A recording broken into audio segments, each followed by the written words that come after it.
Beginning a new এরা of partnership. বিশ্ব ফুটবলের সঙ্গে তাল মিলিয়ে চলতে বাংলাদেশ ফুটবল ফেডারেশনের নতুন অধ্যায়। কিট স্পন্সর দিয়েই যার শুরু।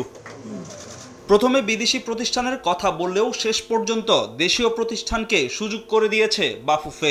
দেশি ব্র্যান্ড দৌড়ের সঙ্গে 2 বছরের চুক্তি করেছে ফেডারেশন। বছর জুড়ে নারী ও পুরুষ দলকে ম্যাচ ও অনুশীলন জার্সি সহ কিট সেট সরবরাহ করবে প্রতিষ্ঠানটি।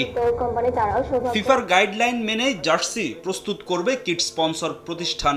দেশীয় এই কোম্পানিকে আন্তর্জাতিক পর্যায়ে নিয়ে যেতে পেরে গর্বিত বাফুফে সভাপতি। আমরা কিন্তু প্রক্রিয়াতে কোনো ছাড় দিই নাই।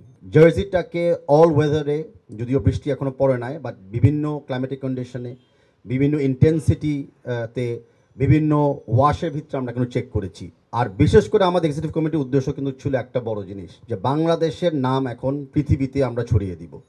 তো বাংলাদেশের নাম যখন আমাদের ফুটবলরা ছড়িয়ে যাচ্ছে, আমাদের খেলারা ছড়িয়ে দিচ্ছে, আগামীতে আমাদের কাপড়, আমাদের ডিজাইন, আমাদের ব্যবসাটা কিন্তু ছড়িয়ে দিবে।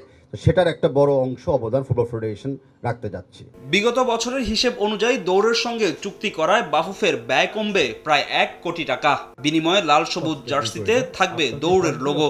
সেই সঙ্গে প্রতিষ্ঠানটি বাণিজ্যিকভাবে জার্সি বিক্রি করলে লভ্যাংশ পাবে ফেডারেশন। লাস্ট ইয়ারগুলিতে আমরা দেখেছি যে আমাদের বিএফএ পক্ষ থেকে কিট বাবদ অলমোস্ট 1 কোটি টাকা খরচ হয় প্রতি বছর। সো আন্ডারস্ট্যান্ডেবলি ওই টাকাটা এখন আমাদের লাগবে না। ইভেন্চুয়ালি এটা কিন্তু আমরা মার্চেন্ডাইজিং এ টার্ন করব। So it will not only with the jersey, এটার একটা সেট যেটা কমার্শিয়ালি আমরা মার্কেটে ছাড়বো। সেখানে তার অফকোর্স সেটার রাইটস তো তারা নিচ্ছে, বাট সেটা রেভিনিউ সে আমাদের সাথে শেয়ার করবে। 2 বছরের জন্য চুক্তি হলেও 1 বছর পর্যবেক্ষণ করবে বাফুফে। এছাড়া জাতীয় দলের জার্সির ডিজাইনে বাংলাদেশের ইতিহাস ও ঐতিহ্য তুলে ধরবে প্রতিষ্ঠানটি। এখনো প্রস্তুত না হওয়ায় চলতি মাসের শেষে নারী দলের ম্যাচের আগে জার্সি আনভেল করবে ফেডারেশন।